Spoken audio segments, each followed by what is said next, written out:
Sarah Matthews avait toujours cru au pouvoir discret de l'amour. Pendant 8 ans, elle avait construit ce qu'elle pensait être un mariage parfait avec David, un charmant cadre en marketing aux rêves ambitieux et aux sourires contagieux. Leur maison de banlieue, entourée d'une clôture blanche, semblait tout droit sortie d'un magazine, avec le jardin soigneusement entretenu par Sarah et la fierté de David, une Mustang vintage garée dans l'allée. Ce que David ne savait pas, ce que personne ne savait, c'est que Sarah menait depuis 3 ans une double vie soigneusement orchestrée. Tout avait commencé innocemment. Sarah avait toujours eu un don avec les chiffres, une capacité presque surnaturelle à repérer les tendances sur les marchés financiers que les autres manquaient. Au début de leur mariage, alors que David gravissait les échelons de l'entreprise, Sarah avait commencé à trader des actions en ligne comme passe-temps. Ce qui n'était au départ que de petits investissements de quelques centaines de dollars était devenu quelque chose d'extraordinaire. Le jour, Sarah jouait le rôle de l'épouse dévouée.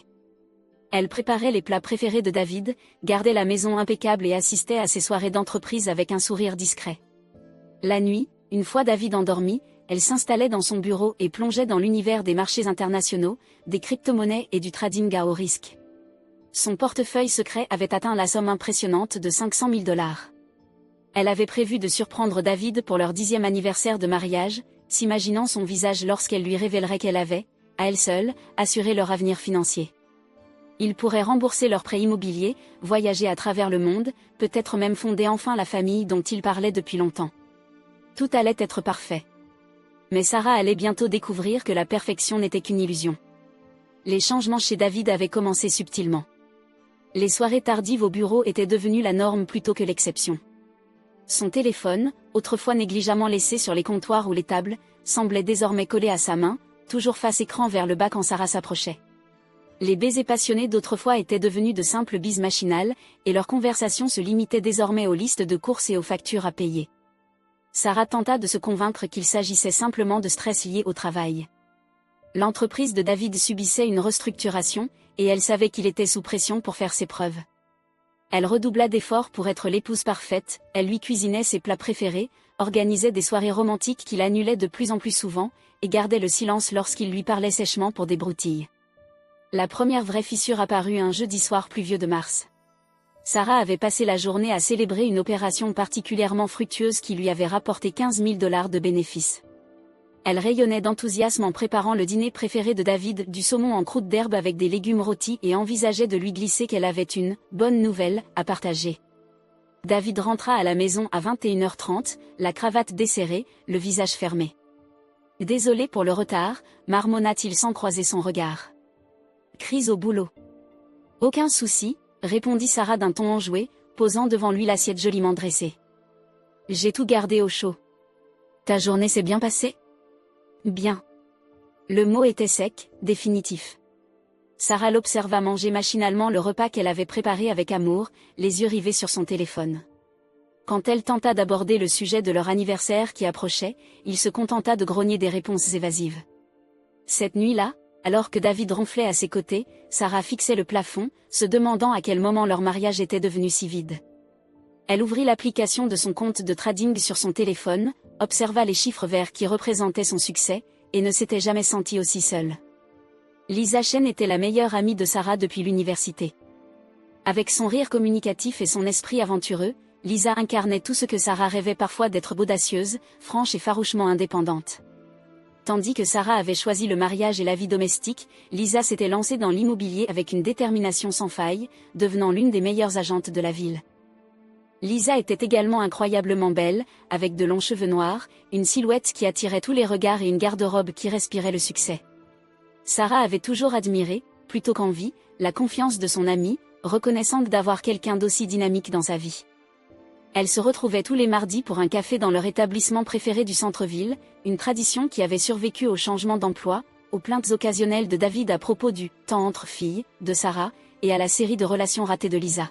« Tu as l'air fatiguée, ma chérie », observa Lisa un mardi d'avril, en remuant du sucre dans son cappuccino. « Tout va bien à la maison ?» Sarah força un sourire. « Juste les trucs habituels de la vie de couple. David travaille beaucoup en ce moment. » Les doigts parfaitement manucurés de Lisa tambourinaient contre sa tasse. « Et tu sais, j'ai croisé David la semaine dernière dans ce nouveau bar à vin de la 5e rue. Il avait l'air plutôt détendu pour quelqu'un qui croule sous le travail. Quelque chose de froid s'installa dans le ventre de Sarah. Un bar à vin? Il m'a dit qu'il était à un dîner avec des clients ce soir-là. Peut-être que c'était un dîner avec des clients, répondit Lisa rapidement, mais son regard se détourna un bref instant. Je ne l'ai vu qu'une seconde. J'étais là avec les clients Peterson, je leur faisais visiter le quartier. La conversation continua, mais Sarah ne parvenait pas à se défaire de l'impression que Lisa en savait plus qu'elle ne voulait le dire. Au fil des semaines, elle commença à remarquer d'autres choses. Lisa posait des questions discrètes sur l'emploi du temps de David. Elle manifestait soudain un intérêt prononcé pour les problèmes de couple de Sarah. Et ses nouveaux sacs à main et bijoux coûteux semblaient au-delà des moyens d'une agente immobilière, même très performante. Mais Sarah refoula ses soupçons. Lisa était sa meilleure amie. David était son mari. Elle se disait qu'elle devenait simplement paranoïaque. Elle ne pouvait pas se tromper davantage. L'explosion survint un vendredi soir étouffant de juillet. Sarah avait passé la journée à exécuter une série complexe de transactions qui avait fait grimper la valeur de son portefeuille de 25 000 $ supplémentaires, atteignant un total de plus de 525 000 $. Elle débordait d'enthousiasme, ayant enfin décidé que ce soir serait le moment où elle dirait tout à David. Elle prépara son plat préféré, mit une bouteille de champagne onéreux au frais, et s'offrit même une nouvelle robe, un modèle rouge saisissant qui la faisait se sentir belle et puissante. Ce soir, elle révélerait son succès secret, et ils célébreraient ensemble leur avenir. David rentra à la maison à 20h pile, ce qui surprit Sarah. Ces derniers mois, il avait pris l'habitude de rentrer de plus en plus tard. « Tu as l'air différente », dit-il en la regardant avec une expression étrange. « Et différente bien ou différente mal ?» demanda Sarah avec espièglerie, en enroulant ses bras autour de son cou. David recula, retirant doucement mais fermement ses bras. « Il faut qu'on parle. » La bouteille de champagne sembla soudainement lourde entre les mains de Sarah. « D'accord. En fait, moi aussi, j'ai quelque chose d'incroyable à te dire. Sarah, je veux divorcer. » Les mots la frappèrent comme un coup physique. La bouteille lui échappa des mains et se fracassa sur le sol de la cuisine dans un éclat de verre et de mousse. « Quoi ?» murmura-t-elle. Le visage de David était fermé, impassible. « J'y réfléchis depuis des mois. On n'est plus compatibles. On veut des choses différentes. Mais on s'aime. On est mariés. On a des projets. » « Quel projet ?» s'emporta David. « Sarah, tu ne travailles même pas. Tu passes tes journées à Dieu sait quoi pendant que moi, je me tue à la tâche pour nous faire vivre. J'ai besoin d'une partenaire, pas d'une charge. » L'ironie était si tranchante qu'elle faillit en rire. Elle, qui avait plus de succès financier qu'il ne pourrait jamais l'imaginer, se faisait reprocher de ne pas travailler. « Et David, si tu voulais juste m'écouter. » J'ai fini d'écouter. J'ai déjà parlé à un avocat. Sa voix se radoucit légèrement. Écoute, je ne veux pas te faire plus de mal que nécessaire. Tu peux garder la maison pour l'instant, et je veillerai à ce que tu sois soutenu financièrement jusqu'à ce que tu trouves un emploi et que tu te remettes sur pied. Sarah le regarda fixement, cet homme qu'elle avait aimé pendant 8 ans et qui la jetait comme un vieux journal. Est-ce qu'il y a quelqu'un d'autre? Le silence fut trop long. Le rouge qui monta lentement le long de son cou lui dit tout ce qu'elle avait besoin de savoir. Ce n'est pas à cause de ça, finit-il par dire. Mais c'était exactement ça. Sarah le savait, avec une certitude écrasante. La vérité éclata 3 semaines plus tard, de la manière la plus humiliante possible. Sarah déjeunait dans leur café habituel, attendant Lisa, lorsqu'elle les vit. David et Lisa, se tenant la main de l'autre côté d'une petite table dans un coin, plongés dans une conversation intime. Lisa portait les boucles d'oreilles en diamant que David avait offertes à Sarah pour leur 5e anniversaire, celles que Sarah avait laissées derrière elle en quittant leur maison. Le monde sembla se renverser. Sarah les regarda, figée, tandis que David se penchait pour embrasser Lisa, sa meilleure amie, sa confidente, la femme qui l'avait consolée quand elle pleurait sur son mariage qui s'effondrait. Depuis combien de temps cela durait-il? L'esprit de Sarah remonta le fil des derniers mois, revoyant chaque interaction sous un jour nouveau, écœurant. L'intérêt soudain de Lisa pour les horaires de travail de David. Ses nouveaux achats luxueux. La manière dont elle avait esquivé les questions de Sarah à propos du bar à vin. Sa meilleure amie et son mari avaient une liaison, et Sarah avait été trop confiante, trop naïve pour s'en rendre compte. Mais ils avaient commis une erreur capitale. Ils n'avaient aucune idée de la personne à laquelle ils avaient affaire. 6 mois plus tard, Sarah reçut une invitation de mariage par la poste. Un élégant carton crème avec des lettres dorées annonçait l'union prochaine de David Matthews et Lisa Shen. La cérémonie aurait lieu au Ritz-Carlton, suivie d'une réception dans le club de golf le plus huppé de la ville. Sarah contempla l'invitation longuement, tandis qu'un calme glacial et calculateur s'installait en elle. Depuis le divorce, elle n'était pas restée inactive. Son portefeuille de trading avait dépassé les 600 000 $. Elle avait discrètement acheté, en liquide, un magnifique appartement en Penthouse, qu'elle avait meublé avec goût, tout en commençant à reconstruire sa vie. Mais surtout, elle avait observé et planifié. La situation financière de David, elle l'avait appris grâce à une enquête discrète, était bien plus fragile qu'il ne le laissait entendre. Son emploi était stable, mais son mode de vie était dispendieux. La Mustang vintage qu'il adorait était en leasing. Ses costumes de marque étaient achetés à crédit. Il vivait au jour le jour, maintenant une image de réussite qui n'était qu'illusion. Quant à l'activité immobilière de Lisa, bien qu'en apparence florissante, elle reposait sur des investissements à haut risque et des montages financiers très fragiles. Elle s'en sortait, mais elle était aussi largement endettée, ayant misé sur plusieurs projets immobiliers encore non rentables. Ensemble, ils organisaient un mariage extravagant qu'ils ne pouvaient en réalité pas se permettre, confiant que la pension versée à l'ex-femme, sans emploi, de David serait minime, puisque, pensait-il, elle ne disposait d'aucun actif. Il n'avait aucune idée que le « passe-temps » de Sarah l'avait rendu plus riche que les deux réunis. Sarah répondit à l'invitation, elle assisterait au mariage. Après tout, elle ne voulait surtout pas manquer ce spectacle. Le jour du mariage de David et Lisa était digne d'un conte de fées. Un ciel ensoleillé, une brise légère, et les jardins du Ritz-Carlton en pleine floraison constituaient le décor idyllique de ce qui devait être le plus beau jour de leur vie. Sarah arriva avec un léger retard calculé, vêtue d'une robe de créateur qui valait plus que le salaire mensuel de la plupart des invités. Ses cheveux étaient relevés en un chignon élégant, et ses bijoux captaient la lumière avec éclat. Elle respirait la réussite, la confiance, et une indifférence apparente face aux circonstances. Les chuchotements commencèrent immédiatement. Sarah entendait les invités murmurer tandis qu'elle prenait place au dernier rang. C'est son ex-femme. Qu'est-ce qu'elle fait ici? Elle est sublime. J'avais entendu dire qu'elle ne travaillait pas. David et Lisa, debout devant l'autel, avaient remarqué son arrivée. Le visage de David avait blêmi, tandis que les yeux de Lisa lançaient des éclairs de colère et de confusion. Mais la cérémonie avait déjà commencé, et il ne pouvait rien faire d'autre que continuer. Lorsque le célébrant demanda si quelqu'un s'opposait à cette union, Sarah resta silencieuse. Elle n'était pas là pour interrompre le mariage. Elle était là pour observer le début d'un karma parfait. La réception était somptueuse, peut-être même trop. Lustre en cristal, fleurs importées, dîner gastronomique en 7 services et orchestre en direct qui avait dû coûter une fortune. Sarah sirotait son champagne en faisant quelques calculs mentaux. Ce mariage avait dû coûter au moins 75 000 $, une somme qu'elle savait que ni David ni Lisa ne possédaient réellement. Pendant le dîner, Sarah engagea des conversations polies avec les autres invités, dont beaucoup faisaient partie de son entourage lorsqu'elle était encore mariée à David.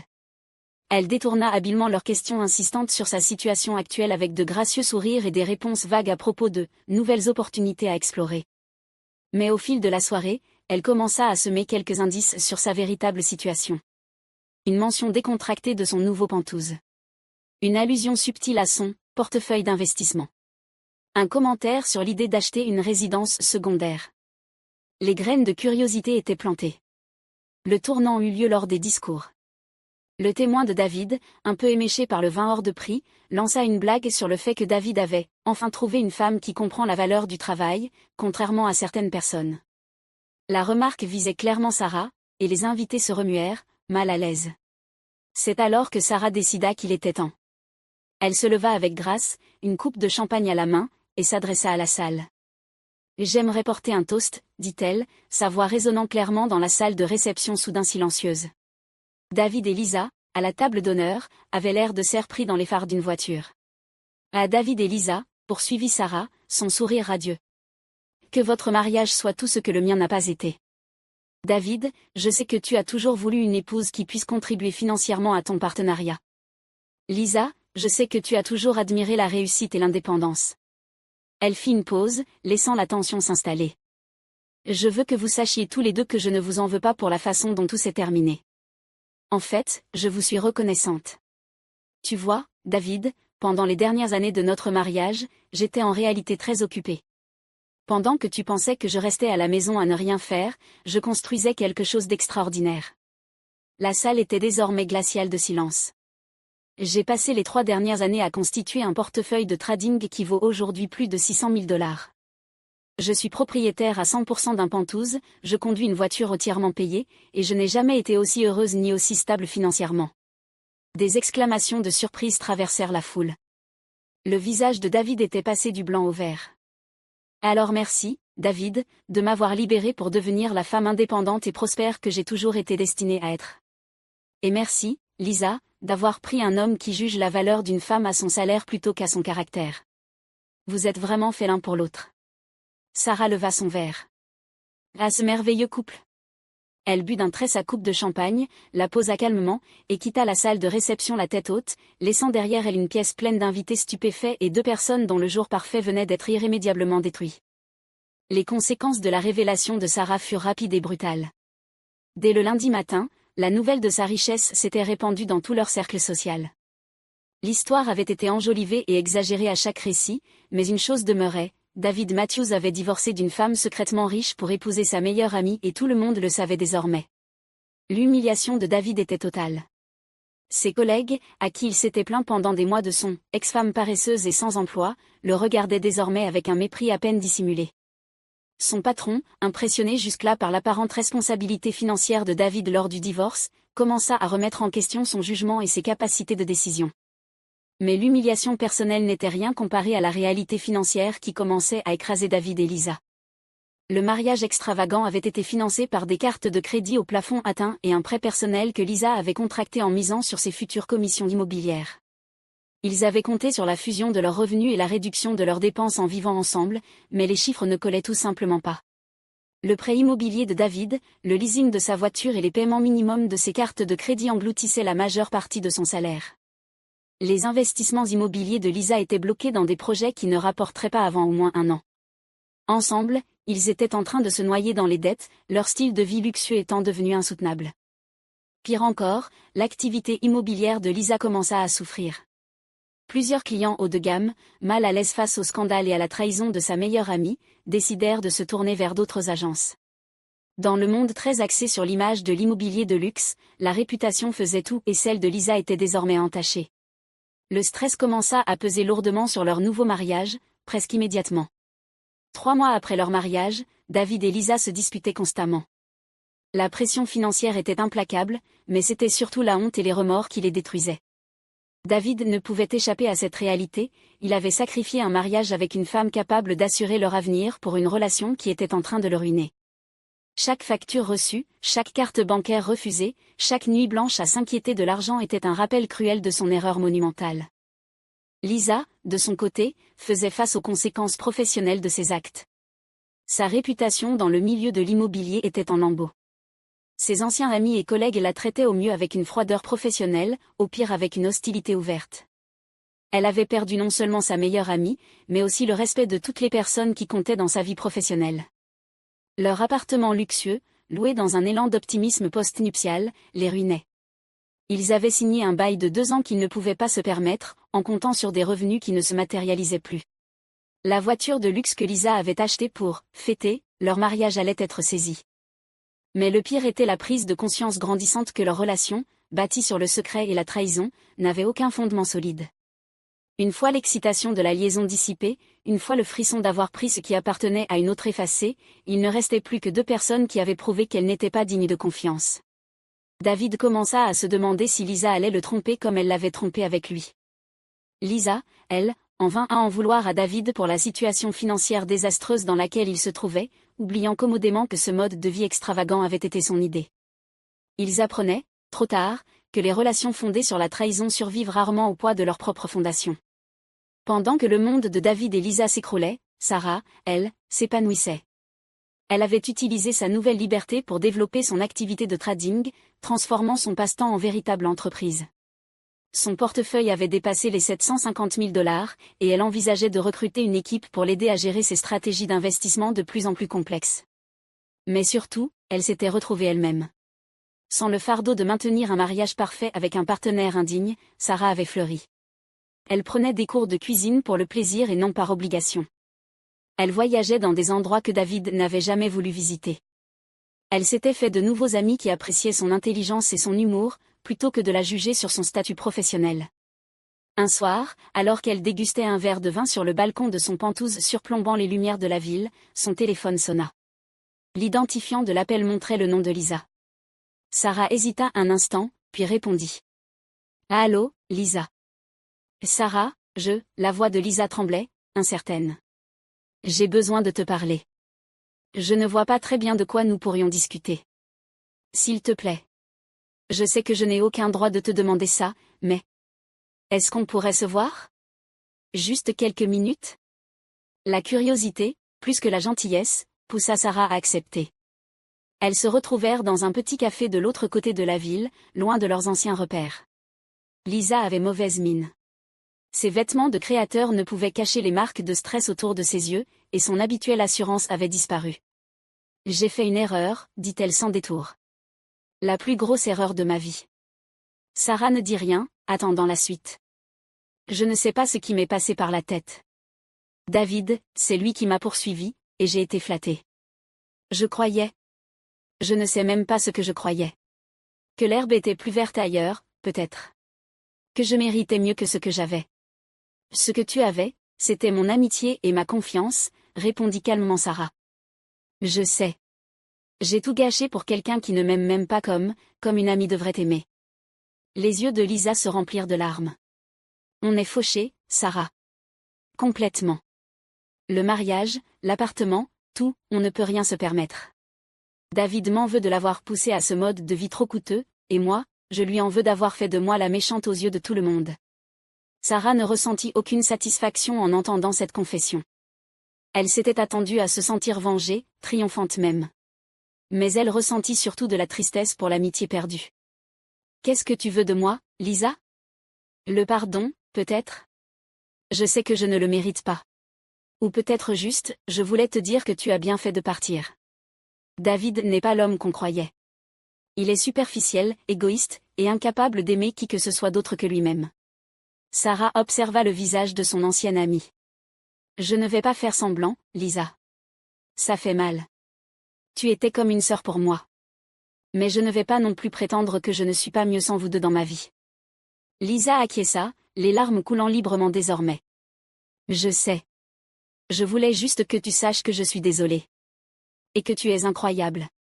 Et que j'ai été idiote. Et que David l'a été encore plus que moi. » Elles se quittèrent ce jour-là sans se réconcilier, mais avec une forme de clôture que Sarah n'avait pas réalisé qu'elle attendait.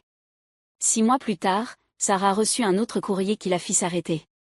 Cette fois, ce n'était pas une invitation de mariage, mais une requête de divorce, David Matthews contre Lisa Shane Matthews, pour « différends irréconciliables ».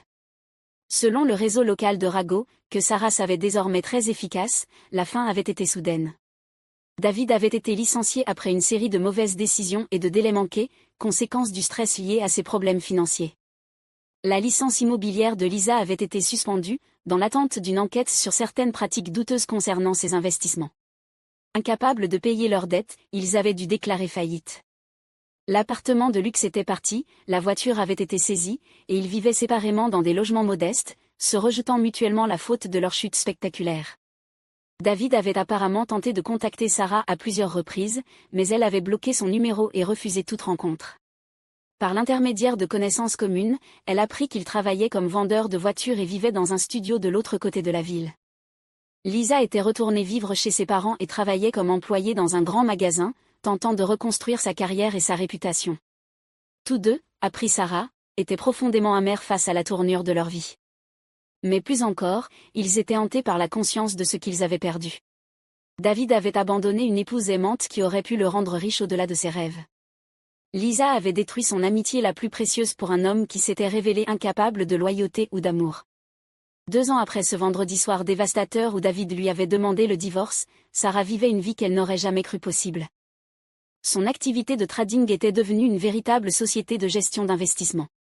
Son portefeuille dépassait le $1 million, et elle employait 3 personnes pour l'aider à gérer ses intérêts financiers.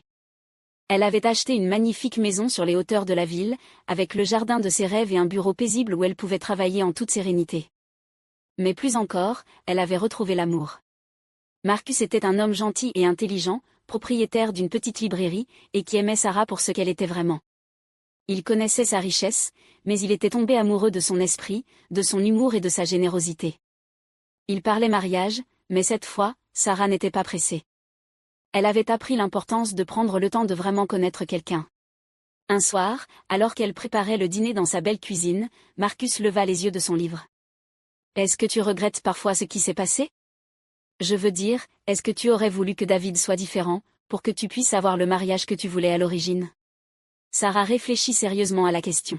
« Tu sais, je pensais autrefois que je voulais que David change, qu'il devienne l'homme que je croyais qu'il pouvait être. Mais je réalise maintenant que s'il l'avait été, je ne serais jamais devenue la femme que je suis aujourd'hui. » Elle fit un geste autour d'elle, vers la vie qu'elle avait bâtie. « J'aurais peut-être continué à vivre dans le confort et la complaisance, sans jamais me pousser à découvrir de quoi j'étais vraiment capable. La trahison de David a été la pire chose qui me soit arrivée à l'époque, mais c'était aussi la meilleure. Elle m'a obligée à cesser de dépendre de quelqu'un d'autre pour mon bonheur et ma sécurité. » Marcus sourit. « Alors tu es reconnaissante pour l'expérience ? » Je suis reconnaissante pour le résultat. L'expérience elle-même a été douloureuse, mais elle m'a appris que je suis plus forte et plus capable que je ne l'aurais jamais imaginé. David pensait quitter quelqu'un de faible et dépendant. En réalité, il a perdu quelqu'un d'extraordinaire. Sarah avait compris que la meilleure revanche n'était ni la vengeance spectaculaire, ni l'humiliation publique. La meilleure revanche, c'était de vivre bien, d'être heureuse et de devenir la personne qu'on a toujours été destinée à être. David et Lisa avaient détruit leur propre vie par leur égoïsme et leur trahison. Sarah n'avait pas eu besoin d'intervenir, le karma s'était chargé de tout. Quant au pardon, Sarah avait trouvé la paix. Mais elle avait aussi appris une leçon essentielle sur la confiance. Certaines trahisons sont trop profondes pour être surmontées, et c'est parfaitement acceptable. Elle ne souhaitait aucun mal à David ou à Lisa, mais elle n'éprouvait pas non plus le moindre désir de les revoir dans sa vie. Certaines portes, une fois fermées, doivent le rester pour toujours. Sarah avait tourné la page vers quelque chose de plus grand, de meilleur, et elle ne s'était jamais retournée. À la fin, David avait obtenu exactement ce qu'il avait demandé, une épouse qui comprenait la valeur du travail et de la contribution financière. Malheureusement pour lui, il avait jeté celle qui aurait pu lui offrir tout ce qu'il avait toujours prétendu vouloir. Parfois, l'univers a un sacré sens de l'humour. Et parfois, cet humour a un prix, $600 000 et une vie entière de regrets.